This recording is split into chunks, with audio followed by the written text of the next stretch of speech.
It's a bunch of buildings all over the place, like 12 buildings on each side, fenced in, like dormitories, like college, right?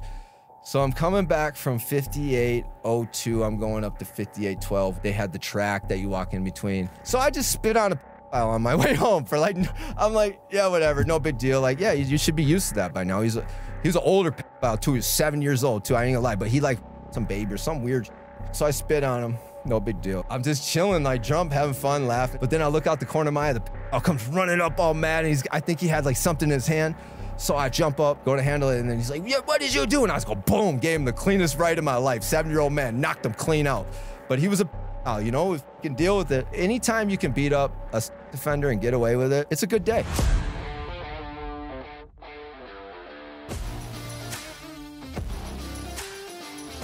Travis, welcome to Locked In, man. You drove all the way from Minnesota to come on the show. That's got to be the longest drive anyone's made to come on the show so far. I love driving. I roll dolo from state to state all the time. I love your energy, man. You came here all hyped up, ready to rock and roll. You're like, oh, we might be getting a phone call during the podcast from some people that are currently incarcerated that you support and deal with. Yep. And you have a company I want you to plug in the beginning because I really think that the audience will like it and make good use of it because we're big advocates on the show for that type of product. So if you want to just give us a couple lines of what it is and why the people listening should support your brand and what exactly it is you do now before we dive into the episode. So I'm a big cannabis advocate for the people inside federal prison and state prison because of when I was 21, I got caught trafficking 700 pounds from California to Minnesota, and I did 8 years in federal prison. So I got home in 2013, and I just started work. I fell in love, you know, went through the process of just being 30, spending 21 to 30. I feel like I just went through all the stages, fell in love, she left, we broke up or whatever. I was working construction, and then about 18 months ago, the state of Minnesota legalized cannabis and low-dose edibles, and then we had the farm bill pass also, and that was where the hemp got to like kind of turn CBD into THC, so it gets you high. So basically, I have a company, freethc.com is the website that has my brand, Freedom Soda and Freedom Gummies on it, and we give the majority of the profits to inmates inside, incarcerated currently, like Edward Rubis. He's been inside since 1997 for cannabis. He still has 8 years left. So we help him, we help Parker Coleman, but it's all about raising awareness and putting money on their commissary books and doing the right thing. I have a tobacco store in Minnesota, and we sell low-dose edibles in it as well, so that's cannabis to me. So with cannabis being legal in front of me, I just have an incredible amount of guilt and responsibility to the ones incarcerated still with de facto life sentences for cannabis because, as you know, my brother that's been to the federal system, they hand out numbers like crazy if they have the right evidence on you, and cannabis has been federally illegal for a long time. So we have a lot of people, brothers and sisters of all races, white, black, Latino, Asian, everybody incarcerated for cannabis, and I support them. And I'm going to Washington, D.C. Actually, after this episode, I have a van wrapped with the inmates' faces, and I'll be posting all that on the social media, and then I have some representatives there, federally elected, that are helping me push the issue with other great organizations like Freedom Grow, Last Prisoner Project, 40 Tons, Students for Sensible Drug Policy is amazing, Supernova Woman. There's just like amazing groups, and I went out there actually for 420, not to talk your ear up this, but this is what it's all about for me. Like, I want to help these people. I went out there, they did a Last Prisoner Project orchestrated like all the nonprofits together for 420 National Day of Unity. And like, so I'm kind of just like you in this point. I've been working construction. I haven't been dealing with no cannabis. And then I got into the cannabis industry and I'm like, whoa, this is great. It's going to be legal. And then right away, like, I didn't even think about it right away because like I'm just Travis, you know, I'm just thinking. But then right away, I was like, we got to help the people. So anyways, my activism been building. And then I went to the Day of Unity, 420, April 20th in Washington, D.C. Ilhan Omar, my representative, came out, was really supportive of Clemency and doing everything. So I'm just highly encouraged by going out there then.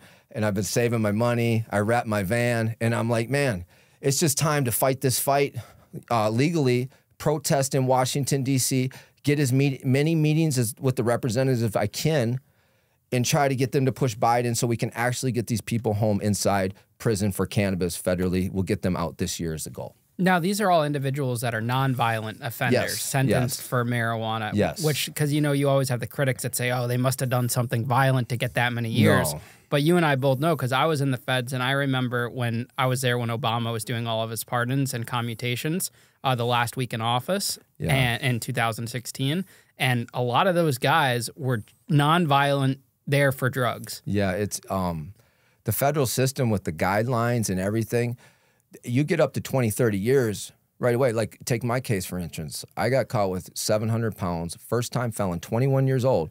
No chance to get in trouble yet. I was 21. I was fresh out of high school or whatever. But, yeah, they gave me 135 months. And it was like either tell on all your friends, and I wasn't about none of that. So it's like, do that. But if you tell on your friends, you're an okay person. You can come home to society. Like, I never understood that. I see the rats as coming home and causing mayhem because they didn't learn their lesson. I validly learned my lesson. Does it feel weird to be able to sell weed legally after going to prison for so many years for selling it? Well, it just feels weird for the people inside. I love it because I had never felt a tinge of guilt about going to prison for selling cannabis. I knew I was bringing medicine, and I knew people needed it, so I was all good with it.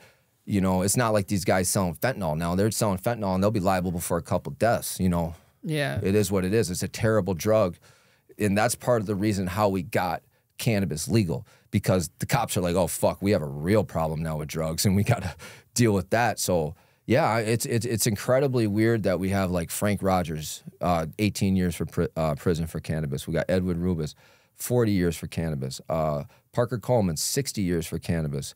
Michael Woods, life sentence. He was smuggling weed out here from Canada, a big conspiracy, and they gave him a life sentence. Michael Mickey Woods from Canada. And those are all the guys that are on the van. Their pictures are on the van. And there's many, many more. Ismail, he has a life sentence too. That's the disturbing part. The same plant that is being sold legally as medicine, and people are profiting billions of dollars. And you want to hear the other crazy thing about the illegality now with the people profiting? Guess who's going to try to keep it illegal? Or the government? Or? No, the people profiting. Yeah, but because, well, it's all about taxes, though, too. Yeah, the government is seeing the revenue, but you have lobbyists. You know, in the future, I don't see them, big companies, MSOs, like jumping up. They help a little bit on a small level, but if I was a huge company, knowing what I know about the federal system, there would be nothing stopping me from spending money or lobbyists to get it legal and save these humans' lives because they're serving de facto life sentences for cannabis. But do you think that the illegal sellers will ever go away? Because Connecticut's a legal state. You could still hit up your local dealer to sell you some marijuana because you're saving on the taxes. You go into a dispensary, you're paying, what, 20% or 30% more in taxes? Yeah, high taxation is a problem, and that drives the black market. But in general, when I went to prison, a pound of hydro, and this is 2004, I went to prison, a pound of, like, good cannabis, hydro, indoor, no seeds, like vacuum sack, was going for $4,000. It's $800 now. So legalization is driving away the majority of the black market dealers. And, you know, it's good that we have some black market dealers and as many as want to do it, because it's just the way it is. It's good for small business. It's really just like a small business, a black market dealer. But the problem, and it's not a problem, I encourage black market dealers. That's where I come from. I don't encourage it for myself because I don't want to go back to prison. But, like, let's just be clear about that. But when they're doing the deals, if someone gets shot and killed for robbery, you know what I mean? You don't have that much of that in the dispensary. And it's just like, for people like me, I'm 42 now, to pull out of the black market is good. My first experience in cannabis, I was 14 years old. My friend Heinz Mormon was murdered over a half pound of cannabis, robbery gone wrong, when he was 18 years old. So it's just like, you have these things happen, and it's just like that. It was the problem with black market to me. Yeah, I mean, black market now is more like a slap on the wrist. If you're in New York City, they'll just close your shop down. You'll get a fine, and well, that's huge. If you lose your license a bit, they just started cracking down. In New York, it was like you could buy weed anywhere, but now they're going to crack down. And to me, I see that as a part of like prohibition. I don't like it. Like, I would rather see this is just my personal views. Like, I just think it should be grown in our garden and sold. Yeah. You know what I mean? Because it's done so much destructive things. But with business, and someone that I love society at this point in my life, I've been in prison. I've been in bad prisons where, like, bad people are in charge and they make not the greatest decisions, you know? And it's like, to make society better, if we can use the plant and help, you know, like with social equity programs, we can help people, that would be great, you know? Yeah, like having like a farmer stand of it. And that analogy you gave of the money value, I never thought of it that way. And I think that's probably a big problem with like the young generation because they don't understand how cheap or how expensive weed used to be. Yeah. So if, in our eyes, you're right. If you go in and you're paying the taxes, it's way cheaper than it ever was. So those taxes are still make it cheaper than what it was years ago. But the new generation of kids who's going in, they look at it and they're like, wow, these prices are insane. Yeah. But when you compare it like you just did, it's like, wow, it's still cheaper to go in than it was paying all that money years ago. Yeah, yeah. It's changed a lot. It's actually really insane, and it's sad because like our parents' generation, they missed out on legalization, and now the youth, they're getting the full benefit. They're spoiled with everything they're getting. Like when I was a kid, I don't know how old you are, but I'm 42. When I was a kid, we were buying weed with bricks and bricks, and it had seeds, and you'd hit the shoebox and the seeds would roll to the bottom, you know? Yeah, I remember guys would get like saran wrap pounds and they're paying thousands for that. I was like the last guy to get caught with brick weed, I swear to God. So I'm curious, what's your opinion on Ross Ulbricht? You know who I'm talking about? He's the one on the Silk Road. He got life in prison. And nobody should get life. Nobody should get life in prison. After 10 years, I've figured this out. I thought a lot about it. I stick to cannabis because it's a great talking point right now. In my case, it's pure cannabis. I didn't have anything, but I feel for him. After 10 years in prison, even if you're selling fentanyl, you're a changed man. You know, you need to be let free. And they need to institute in parole for guys like him. Like, yeah, no, I do not think that's okay that he got a life sentence. I think it's all politics. I've learned that. So now I'm dealing with politicians. You know, I got a store, things are going well, and I just see how much politics play in a role in our life, for good or bad. This is America. I love America, best country on the earth, if you ask me, but politics play a huge role. And then you have all sorts of things come into it, politics, and he probably was a hot subject at that time, you know? So do you think that the 10-year rule applies to any type of charge or just any type of drug? And so if someone's murders someone, do you think that's not my talk? They're on their own with that. You know, I stick to drug, nonviolent. Like the Albright, I'd be willing to say yes, he should be let out. Yes, he should. But the violence, you know, then you have it's complicated. With violence is no good. You have victims. You know, they're gonna be like, hey, I feel this way, and I don't even want to get into that. You know, like I just feel that, like, you know, some things happen for a reason sometimes. Even with violence, they never talk about what happened, why the guy got killed, you know? But, like, that's not my business. I don't want to get into that. Well, that's something I found, like, on the show. Like, some of these guys that get out and they're in prison for murder or whatnot that come on and talk about it, a lot of the times those murder victims have to do with the crime itself. Like, they were a co-conspirator. Yeah, and then it's like... It's not an innocent bystander, so to say. 100%. And then that comes in, and then... if they're involved in the life, like, and they get wrapped up, and that's like with my opinion on rats. So like, if you're involved in the life, bro, and you get caught with the bag, that's on you. That's why I took my time. And when I got home, I knew not to get back involved in any sort of like high-tech illegal stuff, because I didn't want to go back to prison because I knew I wouldn't cooperate. So it's just like, they don't talk about that. Like, crime and punishment really comes down to what the evidence they have on you and how they feel about the case. Like, so the murders, you're not going to get a bunch of time unless they got you cold, and then you might have a good reason in your head to do it, but somebody else might not have thought it was a good reason. But you know. So did you grow up in Minnesota? Yeah, Minnesota, born and raised. 041, that's our prison number. 11557-041. I'm 014. 014, yeah. It's Connecticut, 014. Connecticut, cool, yeah. So big family, mom, dad, siblings? Yep, mom, dad, brother. Really close with my mother. What do they do for work? I think my brother operates a crane. He lives out of state. I haven't talked to him a little bit, but my mom, she's retired in between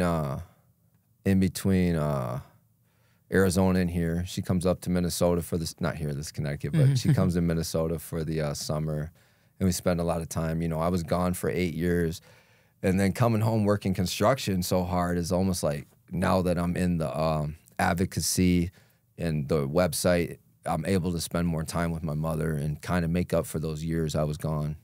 Were your parents together growing up, or they got divorced? They split up right after I got incarcerated. Okay. Do you think that had an effect on it? You going Maybe to prison? it ravaged my family. Like, the closeness is gone. You know, I was gone from 21 to 30. I came home. I'm like, hey. And then I think everything's supposed to be the same when I get out, you know? But it was 2004 and now it's 2013 and things are a lot different. I remember they brought me to the, I took a plane home from the Philadelphia airport and I was looking at all the cell phones and I was like, holy crap. You guys have some really high-tech phones now after 8 years. And I was like, can I see that? They're like, because I'm a talkative guy. I'm outgoing. I feel like life's great. I want to communicate with people. And they're like, what is wrong with you? I was like, yeah, I haven't seen one of that. You know, well, we did see a little bit, you know, inside a little bit. Well, that's so interesting you said Philly because we both were on the same path, just reverse. So I went from your area to Philly to here. You went from Fort Dix to Philly to home where I started at Fort Dix. But I ended in Wisconsin, which was out your way, and it was just reverse. So we literally traveled down the same path, 10 years apart in reverse. Yeah, I remember I got indicted when I was 21. I was first-time felon. They let me out on house arrest. I ended up violating that. But I remember going in my lawyer's office. Never went in the government office, none of that shit, except to get sentenced. But I went in my lawyer's office, and he gave me my indictment. And Joe Friedberg, he was like, man, you're in a lot of trouble. I was like, what? It's just, I thought it wasn't that bad. It was just weed. He said, no, they went after you. They indict you hard, so they hit me hard. Yeah, and I ended up copping out and doing, I caught 11 years and I did 8. So let's talk about how you got to that point. Did you go to a normal high school, public school, or private? St. Louis Park High School. And then actually my senior year, I got caught selling a quarter pound of weed like sophomore year. And then my senior year, I went to the county home school with like probation violation. So I did my senior year in jail. I got released when I was 18. And then I just kind of hit the ground running. The price on weed was really high. Hydro was just coming out. The market was prime. So that's what's killing the black market. It's like there's no money in it. There was just tons of money in marijuana reselling that time in Minneapolis. And we were bringing it. My friends were bringing it down from Canada. They were sneaking it over on snowmobiles and boats and all that, and it was hitting Minnesota. And then we could sell the pounds for $4,000 a pound back then, and we would make $400 a pound, and it was on and cracking. So how much were you? Give us the breakdown. How much are you buying a pound for? And then it was fronted back then. They would front you 200 pounds, the Canadians, and we would make $400 off each pound. It was the best thing I've ever done in my life financially. I'd make $80,000 and we'd front it out to everybody. They'd pay. So it was kind of like a little organization. So I do understand why I went to prison, but it's just always about the sentences are too excessive, you know. So they're bringing it over. How do they bring 200 pounds to you? In boats, in these rubber bags. They'd bring them over. They'd give the GPS coordinations. We would go pick it up and then get it down to the cities. And yeah, it was great. And when it would hit, when we'd be in the cities, I remember these rubber bags, and you would undo them. And then the hockey bags were big too. Anybody from Canada, Canada was the plug back in the day, man. They were doing it up big. Who were the sellers in Canada? Are these mob guys? Are these farmers, individuals? Who I know. Were they? I'm sure it was the organizations. You know, if you Google the organizations, I don't want to be the guy of the podcast saying the organization, but I'm sure it was like kind of like lightweight organized crime, whoever those groups are. But yeah, they were getting it in. Now, 200 pounds, does that smell at all, or is it well, they vacuum seal it, but it will fill up a whole truck, like pickup truck and topper. So you'd see the truck coming in, they'd be popping, the bags would be popping up on the side windows, but they'd be sealed. How often are these things getting busted, or are you guys never getting busted? It was great back then. The border up on Canada was wide open. You know, back in the, like, I feel like after I went, they were still making money on the border. It's completely dead now. I feel the border smuggling in Canada, that shit's over with. Domestic, like, natural business with cannabis kills the black market. But yeah, the border was really relevant in the marijuana trade, the Canadian border. I would say, in my experience, from like 1998, and then I went away, and so like it heated up 2000. I swear, right when I got out of jail, it was like, you get to Canada and you get the weed up there for $1,500 Canadian too, and our exchange rate was higher. So you would get up to Canada, 1,500 would be like, 1,500 American would be like 2,000 Canadian. Then you get pounds for like $1,500 back then. You could sell them here. It was a big, big clip. I wasn't really doing all that. I was more the end guy just kind of seeing what they were doing. And then right when I got arrested, I was getting into going to British Columbia myself and getting them for the good price. But yeah. So 200 pounds, you're making, what did you say? $400 when I was, and yeah, before. And $80,000. Yeah. What do you do with that money once you get the 80,000? Spend it on stupid shit like a kid. I had a $20,000 TC necklace. We'd throw clubs. When I got arrested, I had a restaurant, Mikey's Grill. I had a cabin up north. I had a business partner too, you know. That's why I learned about. Yeah, I'm never gonna be a big proponent like get in the business because it's not it. The feds got that shit locked, especially with phones. But even my business partner, my best friend Ben, he was spending money, had houses too. But I woke him up the morning, the 700-pound load, because it was kind of like my thing, you know. I had the guy going to Cali to get it. I kind of just did it all over the phone, and then the driver that snitched on me got pulled over in South Dakota and called me with the DEA agent like within 10 minutes. It was like, hey, I'm almost there with the load. I was like, oh, good shit. You know, I'm a young kid. I'm like, yeah.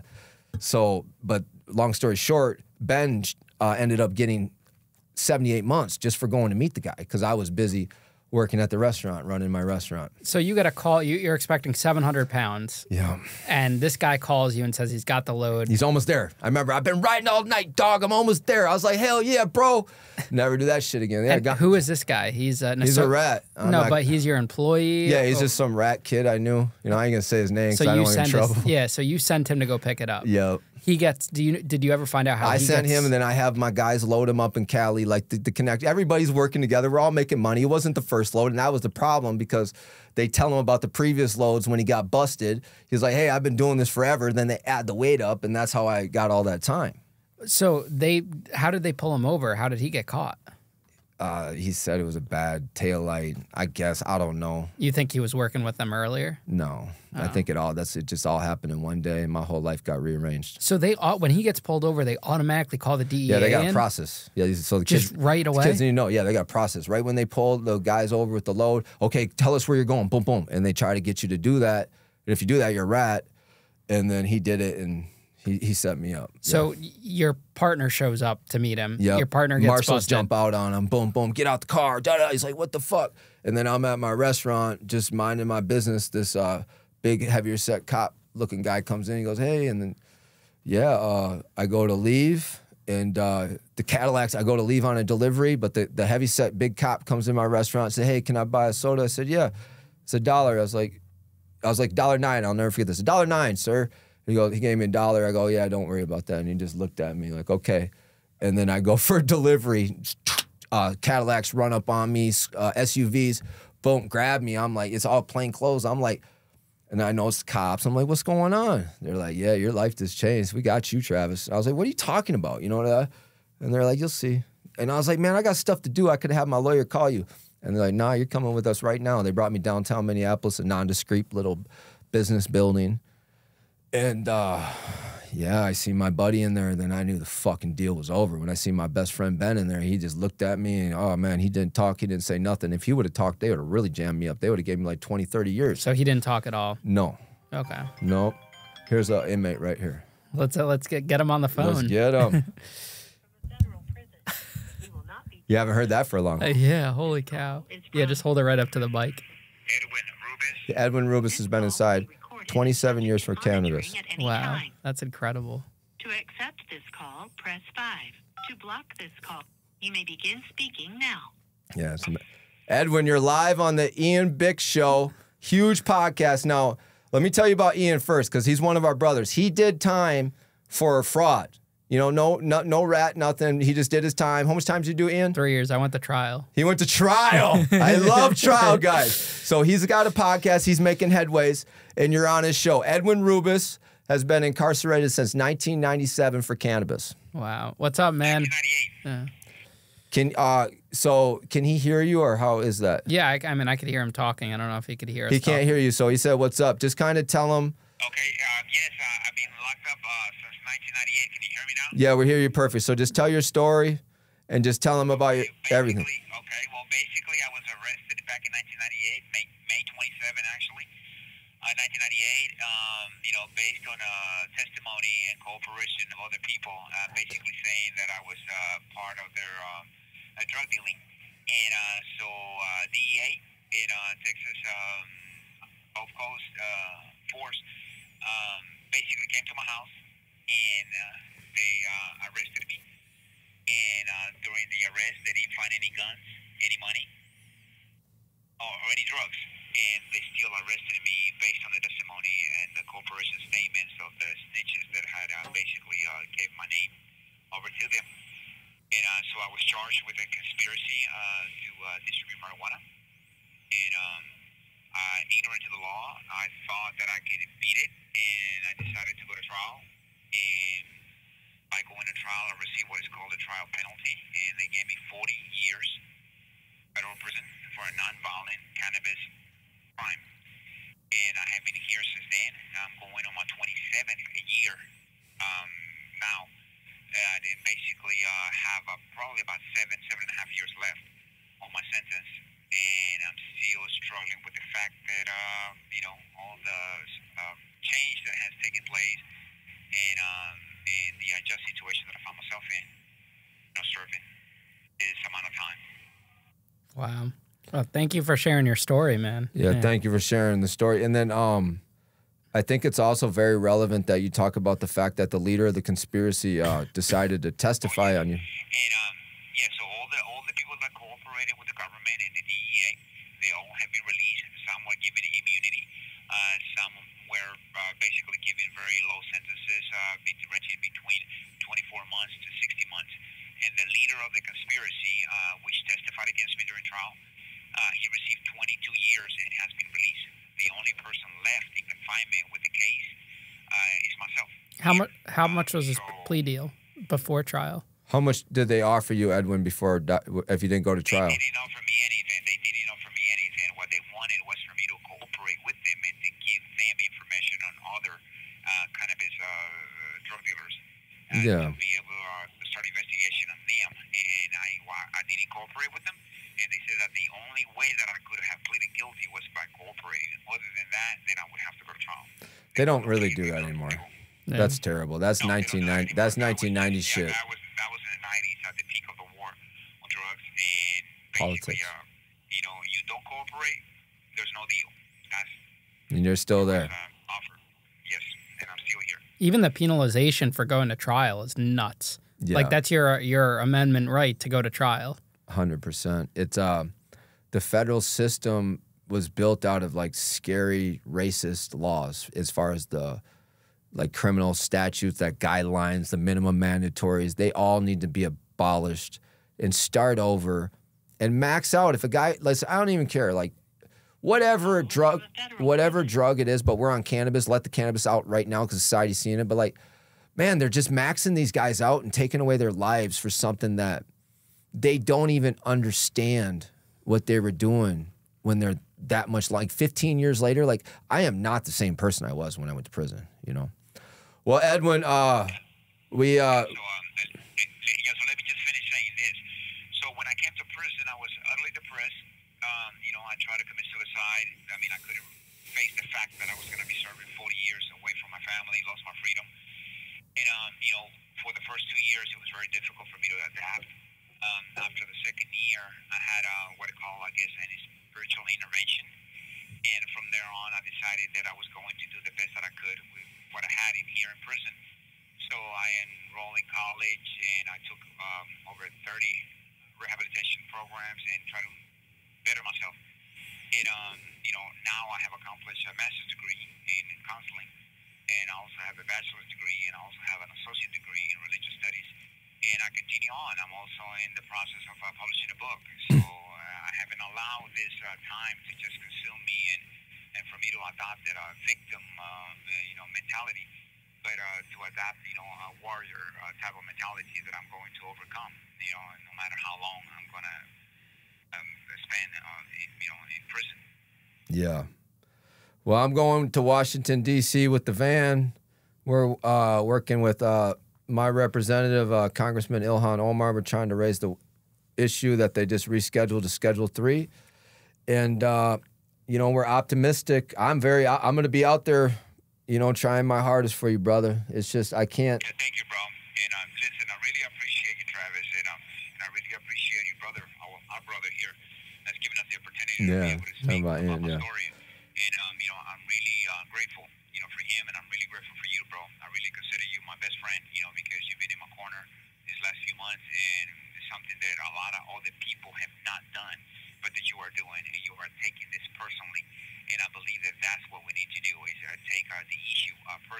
Yeah. so that we can effect change. Yep. Change is not going to come. You know, the decision makers are not going to basically say, okay, this is an unjust situation, just go ahead and release them. No, we Yeah. have to demand change, and we Yep. have to actually raise our voices and say, hey, this is not fair. You know, this is not just. You know, how can you keep a man in here that has been truly rehabilitated and that does not need to be in prison any longer? Why do we keep spending taxpayers' money to hold him captive? You know, prison for what? You know, there's no rehabilitative effort. There's no penological interest to keep these individuals in prison any longer, specifically when cannabis has been, you know, not, you know, I guess I don't want to say decriminalized, but I want to say efficacious, you know. So yeah, I agree. You're the man, bro. You give out a lot of wisdom, and there's an article in him about Edwin Rubis in the USA Today already. He's got a lot of internet coverage. I encourage people to Google him, and there's a fundraiser, Funraz Edwin Rubis, and just think about Edwin Rubis. And then my thing is, Edwin's coming to Minnesota, where I live. We got him up there, is like when he gets out, right? So this man's been incarcerated off a plant that's literally, there's thousands of people making millions of dollars of America for him. And they help. The cannabis community is the best community ever. And honestly, Edwin, like my representative, I have a representative at home, Jess Hansen. She put me on stage when they legalized marijuana. That's what got me started too. It's like, there's people that believe he should not be in prison in high offices. And there's a lot of big businesses that support helping get him out of prison. So I just can't say enough about the people, that everybody together needs to do a lot, and they are doing a lot, but do more to get him out, especially people that are selling cannabis. Yes, I agree. You know, it has to be a collective effort. But again, you know, I'm truly grateful for the voice that you are giving out. I mean, and the things that you're saying, you know, Travis and our friend here. Yeah, you know, Ian. Thank you. Yeah. All right, God bless you, Edwin. Best of luck, man. Keep your head up. All right, we love you, brother. Keep your head up. Okay, we love you. All right, I love you, Tom. I love you all too. All right, peace. So, yeah. That's incredible. How'd you guys meet? Yeah, I'll tell you. So I got into activism, like the hardcore. I started selling the low-dose edibles, basically THC. I watched the movie The Need for Weed on Netflix with Randy Lanier, and he's out. Randy Lanier received a life sentence for cannabis, and he runs an organization called Freedom Grow. He's the CEO, and they're a beautiful organization. So I watched the Netflix movie, and then I messaged him on Facebook. I was like, yo, bro, I'm one of your brothers. I did that time like you. And then he messaged me back, and we developed a friendship. And he showed me Freedom Grow, and then I started going in Freedom Grow. But I'm like a super duper marijuana guy, convict type deal. Like I've walked the walk. Like I was in Terre Haute for 4 years. So I know all these people. So I just kind of, he opened it up for me, like how you can be an activist and, you know, help these people not go back to prison, you know, send them money. And I just started building relationships with them from that. It's all been about the fact that I got back into the cannabis industry. And then honestly, Ian, it was just like, once I started, it was like a book. I just couldn't stop reading. I was like, man, this is crazy. And there's so much money being made legally. And yet we have guys doing de facto life sentences, you know? So it's just always like, yeah, and it just spiraled into. Now, are you allowed to visit him? I got in to visit Parker Coleman, and he's serving a 60-year sentence. In the feds? Yeah, in Beaumont, Texas. I couldn't believe it either. How is that possible? I heard they're strict kind of on that. Yeah. No, if you've been out and you're not on probation, they'll let you in. And plus, I think his counselor let me see him. I just feel like his situation is so bad. They're locked down in USP Beaumont, Texas, 23 hours a day. He doesn't get a lot of contact from people. And, you know, he's got a lot of support per se, but to actually go down to the prison and visit him, I'm committed to visiting him once a month until he gets out, because I see his sentence is nothing but blatant racism. He was sentenced out in North Carolina. He only had like 70 pounds on the conspiracy, and then they link a bunch of testimony. And you know how the federal government, they use testimony as actual crimes. So some rat can say, yeah, I saw Parker sell weed with a gun in his pocket. Yeah, and that's another 20 years if the prosecutor wants to do it like that. And that's what they did to him down there because of the fact that he was having sexual relationships with a probation officer, I guess, and she was like friends with, her dad was friends with the judge. Yeah, and they just slammed him. They slammed everybody on the case. The bar is set so low for conspiracies in the feds. Yeah. Like the level of evidence And the way they look at it is if one person's guilty of the conspiracy, everyone's guilty, and they rope everyone in. It's disgusting what they do. It is disgusting. And if you go to trial, like we just heard, you get way punished. And now it's like you got 10 rats on you. You know, like that's one thing about my case. I wasn't just, like I felt like I did get busted. I didn't get busted with the weed per se, but I was on the phone. It wasn't like a bad conspiracy like these guys where they, like some people, the federal government will just over the course of 6 months, if you're the guy they want, they'll just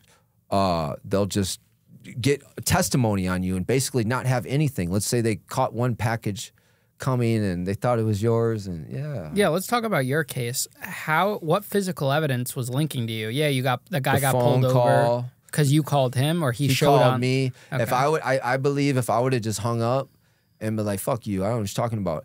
And we could have, there's so many things I could have done. Like I could have put a tracker. I could have known what he was doing. But like, you're just going with the flow. That was just like a normal thing to traffic 700 pounds from California back then for me. That was just like the morning.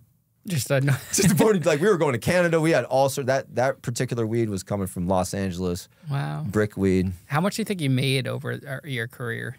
Oh, I made a lot of. I lost it all though. You lose it when you go to the feds. That's how the game's played. You make a bunch of money. I had $1 million when I left cash.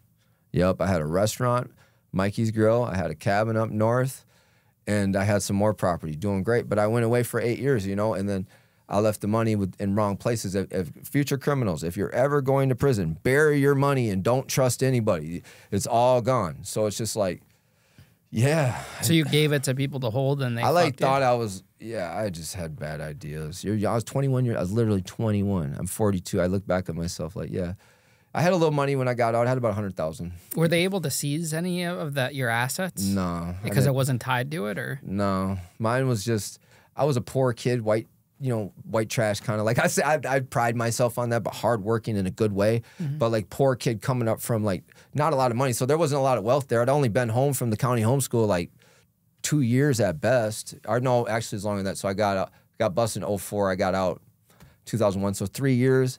So it was just like, no, they didn't really take anything.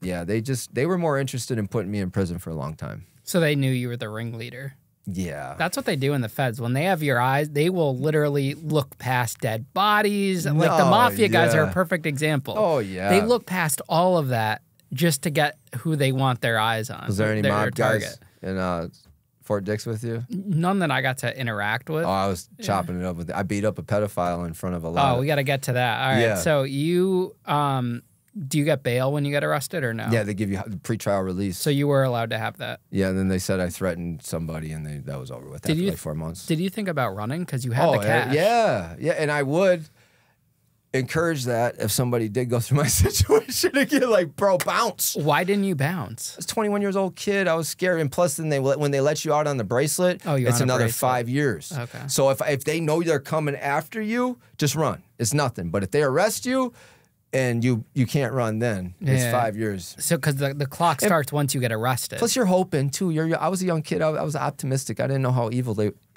I love the government, but I didn't know how evil the situation I was going into was, and I was screwed.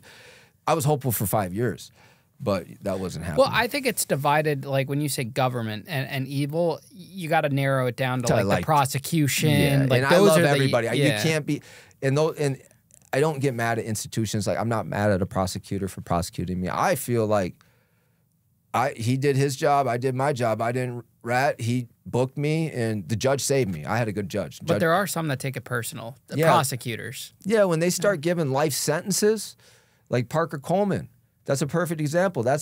In the Edwin Rubis. And Parker Coleman, I'm a little concerned about. That was in 2012, 2010.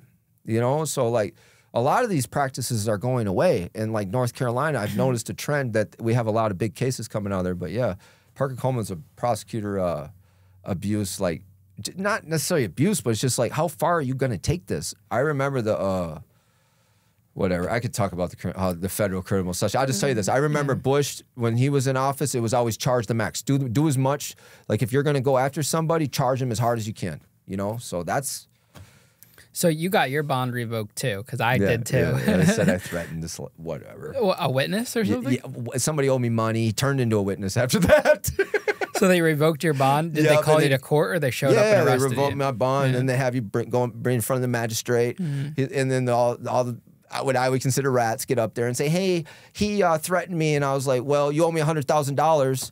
And that's how I thought back then. And they're like, yeah, go to jail. But I didn't say it like that. I was like, of course I didn't threaten him. I don't know what you're talking about. And yep, they revoked my bond. And then it was on to Sherburne County. And did you get a plea deal or did you take it to trial? They gave me 11 years. I actually came back on appeal off of Booker. So I got 135 months with a 5-year minimum mandatory back when the guidelines were mandatory. Yeah, right? they got rid of that, right? Yep. And then so that was actually happened. Blakely came out while I was going through my case. So we objected, got the judge to we go into sentencing, right?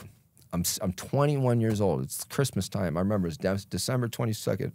And I'm in there. I still don't know what's going on. I swear to God, when you get arrested by the feds, if anybody, you've been through this, it's just like a whirlwind. Everything changed. It's like you just go through it because you're like, this entity has so much freaking power. If I don't just go deal with these people, you know, whatever. So I'm in court and the prosecutor goes, oh, yeah, we revoked his bond. He's so terrible, da-da-da-da-da. We want 17 years. I look over, what? 17 years for cannabis? I'm like, oh man, like, you know, I'm getting frustrated. Like, I'm like, I don't know what to say.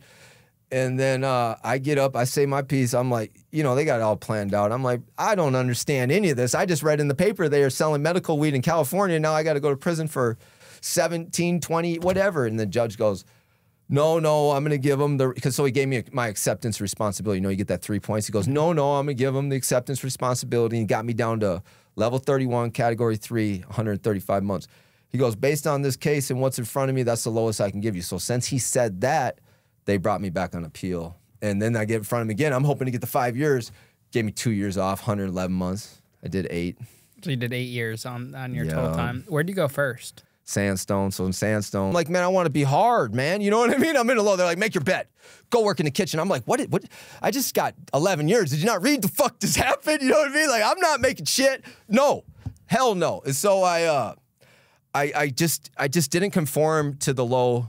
And there's so many sex offenders there. And I'm like, I'm not like being tough. I'm 155 pounds. And I'm like, I remember I'm in the chow hall. I'm working. So I go work in the dish room. The head dish room guy is like, in some gang, I think he's tough or whatever. I don't even know. So I leave. He tells on me like, hey, cop, Travis just left. And then I get back. The cop yells at me. And then the next day, I'm like, whatever. I say to the guy, just nonchalantly, I go, hey, why don't you just go tell on me like you did the other day? You know what I mean? So then I go back to the dish room, making my dishes, laughing, thinking, boom, hits me in the back of the head with a fucking, them broomsticks. You know what I mean? So the inmate does? Yes, he didn't like it. He had been told that. You know what I mean? So we start fighting. That was my first fight. And then, like, I just don't understand prison yet. You know what I mean? I'm not getting the stand up for count. I'm just getting shot after shot after shot, going hole. And then I'm playing pool with my friend. This guy, and like, I thought, you know, we started gambling. You know, you start gambling pool and not lose. I'm like, okay, I'm done. He's like, fuck you. You know, his little Asian kid, like, my homeboy Pee-wee. It's like, fuck you. I was like, man, the thing is, like, I don't really care if somebody says something rude. Like, I can blow that shit off. But if people see you be disrespected in prison and you don't do anything about it, bro, you better think twice. So I'm like, man, fuck you too. You know, so we start fighting, and I think I'm going to whoop him real easy, right? So boom, I remember I was a lot small. I was like, whatever. So we start fighting. He's countering me every punch. He blocks it. Boom, hits me in my paw. I'm like, oh, fuck. Kicked me in my shin. So I'm all banged up. So then out of spite and madness, I go and grab a pool stick and hit him with the pool stick. Boom. So then, like, actually, we got away with it for like a day, but then they see my eye. Because it's my buddy. After he blocked it with his arm, you know, and like, honestly, after emotions flared down, we were like, whatever, we were over it. But they got me for it. You know, the people told. Yeah, people tell when there's fights. They'll do the knuckle check and stuff. Yeah, they came and got me, had all that, brought him. Then they sent me to Terre Haute. And the funny thing is, we were back in the hole talking to each other. It's like, that's... They might have even put you in the cell together. Yeah. Now, did they think you were a chomo at all when you got on the compound? Yeah, you got to show your paperwork, bro. If I didn't have my paperwork, I would have had a terrible, terrible time in federal prison. I don't care who you are, how tough you are. If you go in there as a rat or pedophile, it's a bad deal. So yeah, no, I just made it be known. I had my paper. I was appealing, so I had my case is in the computer too. So yeah, a young white kid, yeah. And then not being a rat is not enough, because in them lows, you got rats running the place sometimes. So you got to I just was like, I wasn't like trying to fight, but just it happened and happened and happened, you know, just being dumb, like, oh, and then I laugh and I feel like I just want to laugh and smoke weed. I was trying to always find weed in there, you know? Yeah, a lot of the head orderlies are rats. Yes. Yeah, they're all. If you're hanging out with the cops, bro, that you're a rat. And I'm so used to the like, so now I'm in the industry. Like, so I was in Terre Haute for 4 years, and we're really on that note. And Terre Haute is where the execution for the feds, when they used to execute. So I went to the medium right when it was a USP. So I went in, right when they closed that, I went in there. Boom. So it was like crazy. You got the USP guys, you got everybody. And then that's when the value of me not being a rat really kicked in, because then I get with the guys, you show your paperwork. But it was still like 80% like gangs, you know what I mean? Like Chicago gangs, I could say. You know, a lot, it's very much, and then you got some, and it's all about the cars and it's the states, but it's more, it's racially segregated there. So unlike the low, where it's not really racially segregated, that was my first, like, this is racially, but I still talk to everybody, but you had to sit with, like, you know, sit with white people or whatever, or, you know, it's just how it went. How did they explain these rules? You just go in the freaking chow hall and you see, unless you're like from a state that had power. So if like Michigan, they're white, sometimes the white guys could sit over there because there's a lot of them guys holding it down there. But you just go in the chow hall and you just see how it goes, you know?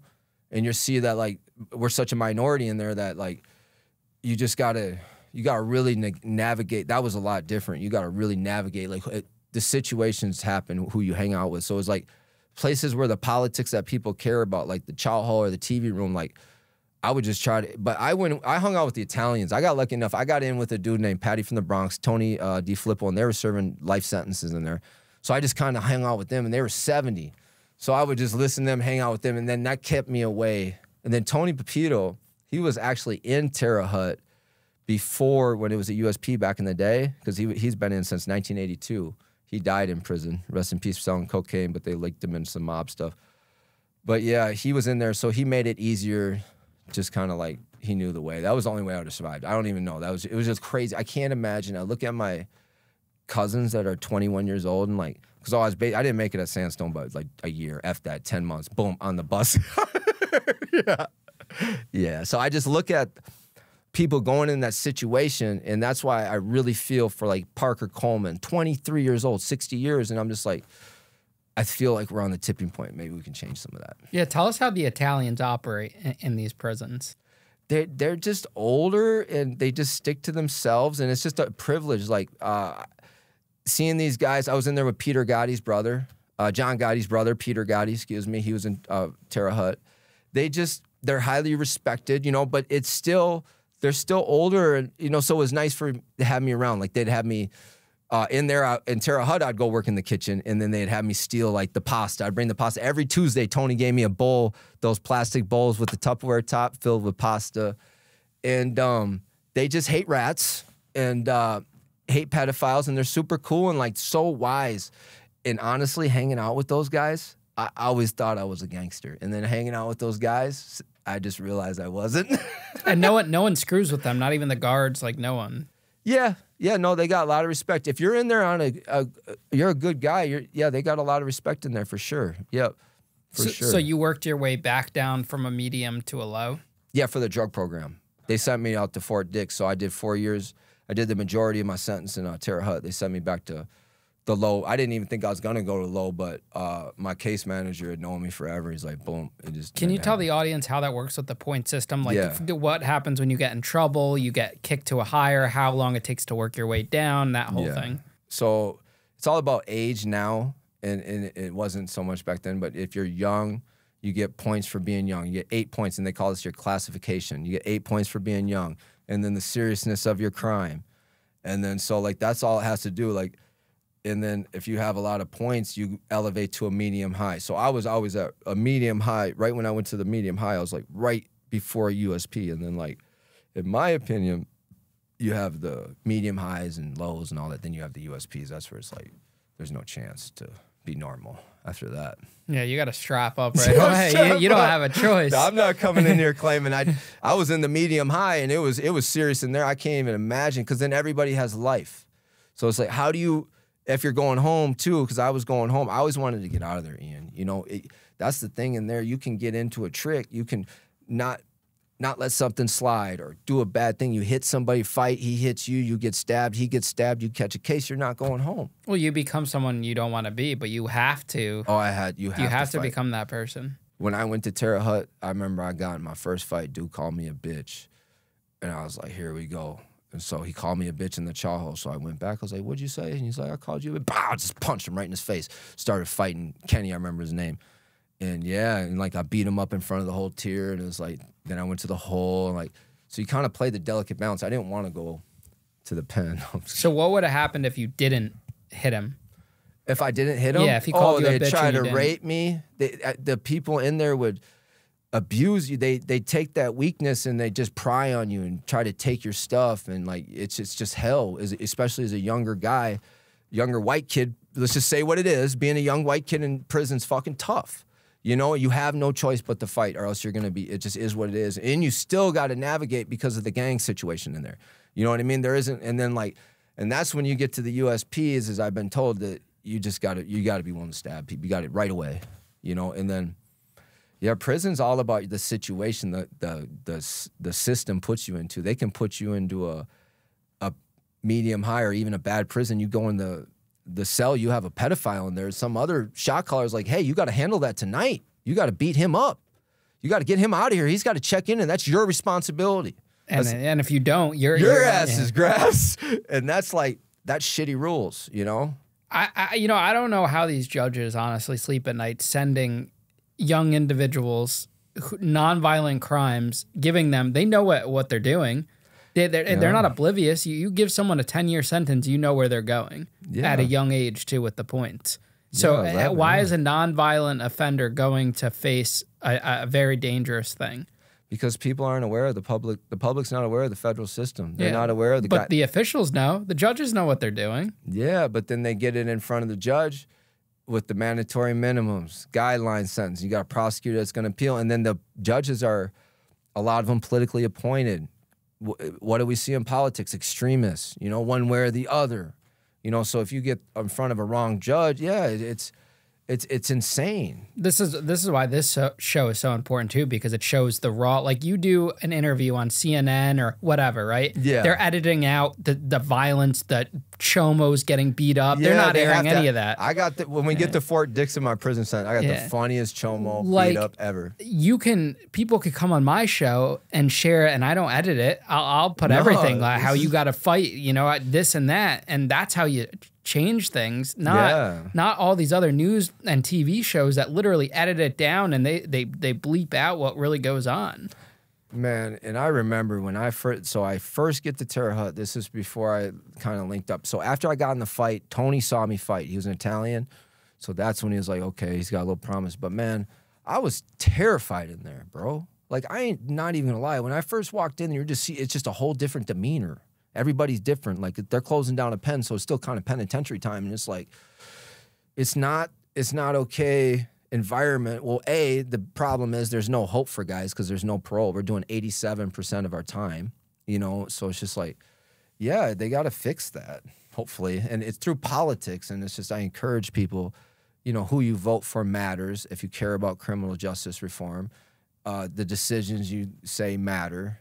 And, you know, just do what feels good to you when I say that. And that's why I've been vocal in Minnesota about getting in front of as many politicians because they passed social equity with cannabis. And when I saw that, I was like, whoa, this is great. I was like, I've been waiting for this my whole life. So I get points for going to prison for marijuana? I was like, oh, I got the best one ever. I went and got my paperwork. I showed them. They're like, holy crap, you did 8 years when you were 21 for cannabis, nonviolent? I was like, yeah. That's what I love what these states are doing, are giving licenses to the felons. That's what being a felon comes in handy. It makes us excited. It makes us want to vote for them. And that's what they want. And that's the thing. So we're used to the justice system.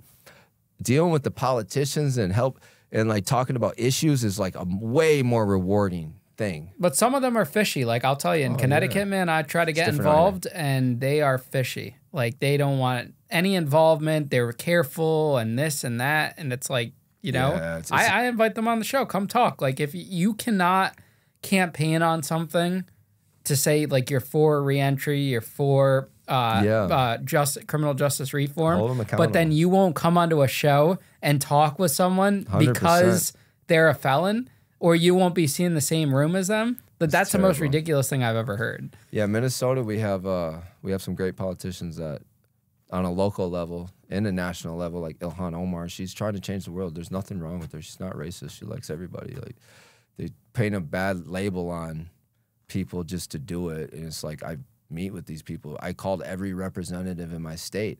I just keep it real, bro. Like, I called all the people because I'm trying to change the world here, man. We're running out of time. Edwin Rubis is getting older, man. Why isn't he out? And she jumped up to the plate, and she's like, we're going to take this issue on, and I'm going to meet with them in Washington more, and that's how it goes. Yeah, you got it. See, 7 out of 10 people don't want people in prison for cannabis right now. So I'm just like, anything we can do to get in that federal system is like, let's do it. Yeah, absolutely. So you make it to Fort Dix, which has got to be one of the largest... Best prison in America. Best prison, but also the biggest Chomo facility. Yeah. It's got to be. And I'm coming off hard. We had weights at Terre Haute, so I'm coming off, I'm like 27 at the time. So first thing I do is I linked up with the Boston guys. I was like, oh, man, I come out and see them still to this day, 038, much respect. But I link up with them because they're having fun. We're drinking and stuff. So I started like, Fort Dix is crazy. Remember? You make a lot of money at Fort Dix. Yeah. I seen guys make a lot of money at Fort Dix, hustling, throwing bags over the fence. Hooch. I remember going to the bathroom one night, and these buildings are crazy because there's no security, no cameras. They're huge, one guard. Yes. And I'm three floors on top of each, boom. I'm in the bathroom, and they take out a little hammer, and they're knocking the bricks. They move the bricks out, and they have a string, and they're just yanking up this bag of hooch. Hell yeah. It's incredible. Yeah. They're cooking. They have gas stoves. Like, they're lighting up white lightning. And cell phones, and they're just... Such a compound. It's like when you get to that prison, you're like, yeah, there's a lot of pedophiles here. I think I'd rather just make fun of them and smack them once in a while. I don't want to leave this place. This is nice. Yeah. Well, that's why they're protected there, because no one wants to leave Fort Dix. And that's why I like the Boston car, because basically we just partied and kept the weirdos away from us. And Boston guys are nuts anyway. So it's like, yeah, we formed our own they had a little group, and you just keep them away, keep the pedophiles away, and then get drunk, and then you want to hear about? Yeah, you got to tell us a story. So I'm coming back from 5802. So we got to set the scene on Fort Dix. Tell us the whole story. Fort Dix is an old Army compound, right? It's a bunch of buildings all over the place, like 12 buildings on each side, fenced in, like dormitories, like college, right? So I'm coming back from 5802. I'm going up to 5812, walking, and then, they had the track that you walk in between. And I've been drinking down at 5802 with the Boston guys, having fun. So I just spit on a pedophile on my way home I'm like, yeah, whatever, no big deal. Like, yeah, you should be used to that by now. He was an older pedophile too. He was 7 years old too. I ain't gonna lie, but he raped a baby. He's been down 27 years. I think he murdered some baby or some weird shit. And everybody knew about it. So I spit on him. No big deal. I go sit by all the Italians and stuff. And no, I'm not gonna say names, but they'll remember it. And then I'm just chilling, drunk, having fun, laughing, didn't even think much about it. But then I look out the corner of my eye, the pedophile comes running up all mad, and I think he had something in his hand. So I jump, they're like, hey, you gotta go handle that, one of the Italians. So I jump up, go to handle it, and then he's like, yeah, what did you do? And I just go, boom, gave him the cleanest right of my life. 7-year-old man, knocked him clean out. But he was a pedophile, we fucking deal with it. So yeah, that was funny. Anytime you can beat up a sex offender and get away with it, a true sex offender, it's a good day. Now, what do you mean by the true ones? Because there are different categories. If they did it, and they did it, they deserve to get beat up in prison. That's just what happens. It's like the older dudes in there on good cases are so disgusted by looking at them after a while, and it's just like, it's our duty to beat them up and make it so they don't want to come back to jail. Now, because you were a young white guy at Fort Dix, did you have a lot of Chomos try to scope you out to befriend you? Because that's what they would do I was to me. on that fuck you fighting time. You know what I mean? By then, it's like, get away from me is the whole art of prison is who your friends are. So if anybody's looking at advice on prison, it's all about who you hang out with. It's going to make or break your bid. And you're guilty by association automatically. You hang out with rats, you are a rat. You hang out with pedophiles, you are a rat. It is what it is. That's how it goes in there. Yeah, and talk about the library at Fort Dix, how it's ran by the Chomos. Yeah, I didn't go down there. You can't. You're I did the electrical course though. Oh, you did? Okay. Yeah, electrical course was legit. Yeah, but then you'll get up there and then there'll be a pedophile running, and you're like, man. It's just like, bro, go read some I'm Not Gonna Be a Pedophile book anymore or something. Fucking get out the electrical place. How much good time did you lose out of I lost a lot. I remember in Terre Haute, you don't lose good time like that. It's not like the low. You know what I mean? So like by the time I got kicked out of Sandstone, I remember I went and go to DHO. He's like, bro, I don't have any more good time I can take from you because they can't go forward and take good time. They can only go back. So I was like, yeah, all right, whatever. So they left me in the hole. I remember that hole was so little. I spent a lot of time in there, yeah. What do you mean by little? Like it was old prison. You know, the older prisons got smaller cells. So it was like the cell was like 6 foot by 4, the shoe and sandstone. It makes you go crazy. Yeah, you really just value, like right now, every day is the best day. I wake up so happy. I'm like, man, and I'm not working construction anymore. I'm like, man, I'm selling weed again. This is legal. Not weed, but like low dose edibles. But I'm like, man, we don't need anything. Like, bro, I just want to be happy and spread the message. And like, yeah, prison gives you appreciation. It either breaks a guy, I've noticed since they come home, or like when you get out, it's like, man, no, it's not bad. Today is not a bad day. I don't care if it's raining. It's the best day ever. I did 8 years once. I remember sitting in the phone room in Terre Haute looking out the window like, man, I am never going to be sad ever when I get the hell out of here. Looking at the Coralink's computer like, man, I hope I get a message today. Remember that? Have you kept that promise? I went back one time for 90 days. I got caught with 5 pounds of weed. Trying to really? What? After you got out for serving 8 years? Bro, so this is how I got into weed, right? So the construction, the girl left, right? I'm sad, man. I loved her, man, but it didn't work out. I had a granite business. I guess I didn't hit it big enough for her, whatever. You met her after prison? Yeah, after prison, did the whole fall in love. That's why I'm super on the activism. I'm single. I'm like, man, I'm just going to be an activist, no kids. Like, this is great. So I get into CBD. Remember when CBD got big in Idaho? Well, yeah. I mean, I got arrested in Idaho. That's what I'm getting to. But CBD got big in America 2020, right? COVID came. I'm hustling CBD. I'm like, COVID comes. I thought the construction was over. Everybody was telling me construction was over, but it was the best thing ever for construction, COVID, for some reason. Yeah, blew it up. Yeah, I know. But I thought it was dying. So I'm like, man, I'm going to go sell CBD. And then, like, I'm in Oregon. I'm trying to buy CBD, do pre-roll CBDs in Minnesota. We're not making any freaking money. I'm like, dude, give me some fucking weed, bro. So like the 4th trip back, I have 5 pounds of CBD. I'm like, man, I'm just gonna tell the cops it's fucking CBD if I get pulled over. And fuck it, it's gonna be all right. And I got pulled over in Idaho. I had 5 pounds of CBD. I told the cop it was CBD, but it was real weed. I had 5 pounds of weed, and I did. Yeah, I had to fight that, get a lawyer. I did 90 days in the state. Yeah, state of Idaho. Was it legal at the time or no? Hell no. Idaho's crazy. Oh, so you got lucky you only got 90 days. I know, bro. I was sweating bullets. You could have got a hefty sentence again. I could have went to prison. And if you had you had felonies on your record. Yeah, yeah. Still got a broken heart will do that to you. Now, do you have probation now still? No, no. Okay, I'm completely off. And that was cannabis again. So it's like, even when I'm in my distressing days, for some reason I was like, man, I'm a traffic weed again. I'm like literally like original gangster, washed up fucking old man thinking I can drive back from California to Minnesota. Like, mail it like everybody else does. You know what I mean? Like, the game's changed a lot, So like, how was it reintegrating with your parents when you got out? It's just you spend as much time as you can with them, but they're like... It's never the same. No, it's tough, man. It's tough. It's tough on these parents. It's tough on these mothers. The mothers are ashamed for some reason. It's not their fault. My mom was embarrassed for some reason. I'm like, Mom, this is cool. At least I can go to state prison. I went to federal prison. So like, yeah, it's sad. And I see the other moms now with the inmates I work with, and I'm just like, my heart melts. It's just like too much time. Was your family curious about your prison experience? No, they didn't like it at all. They're like super like, don't talk to me about that shit. Like, really? Yeah, they weren't like, it wasn't fun. Were you open about it after? Yeah, I'll talk about it any time. It was like 8 years, but it was like, they kind of did it with me in a way. Like all the time I'm calling them for, like, I feel like maybe after 8 years of calling and visiting, they're like, yeah, no. It's really interesting now that they passed this bill.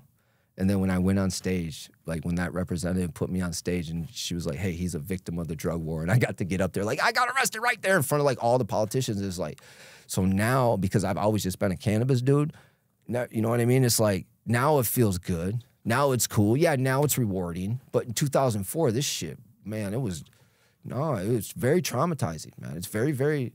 When you take years out of someone's life, you know what I mean? Maybe not for a right cause. That's a huge responsibility that the government does. And it's just like, I'm thinking they're ready to change. You know, Minneapolis, we had George Floyd, and that sparked a lot of change in the criminal justice system. So like, I'm super energized to bring forth change in the system that we've been dealing with. So knowing what you know now, if you could go back to your, you know, teenage self before you got caught, what advice would you give him? And would you do it all again? Bury the money. Yes, I would do it again. I have no regrets. There's no cell phones back then. Cell phones ruined crime. Bury the money. No regrets, man.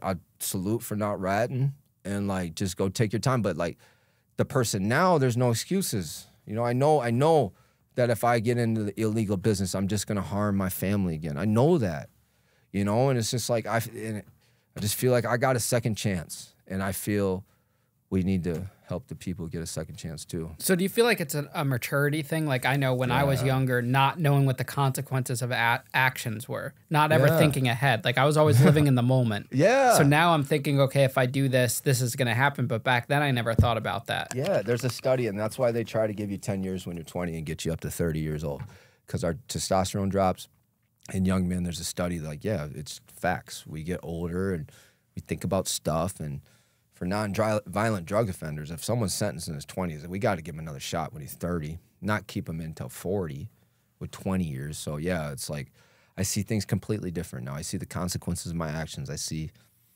how it will hurt. I don't want to hurt anybody anymore, man. You know, physically, mentally, none of that crap. That's a real sign of emotional maturity. It's like, people matter. Everybody matters. I'm not better than anybody. You know, everybody matters. And it's just like, it's so much more rewarding to spread love. I remember being in prison. Like, I thought I was a badass. I wasn't tough at all, man. Then you get out of prison, you're actually tough now. And what are you going to do with that, Travis? I'm going to spread love and help people. Like, I went into prison. I was like a scared little white kid trying to like listen to rap and like not really knowing what the shit's really all about. But I was with it back then, you know.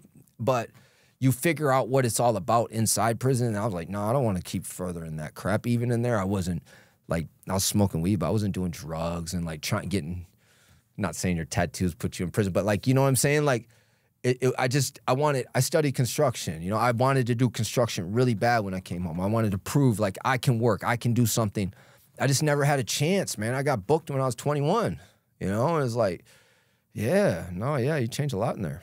Absolutely. Well, Travis, thank you so much for coming on the show and sharing your story. And I love the energy. I love the passion. And hopefully this brings awareness to not only what you're doing, but the people that you're advocating for.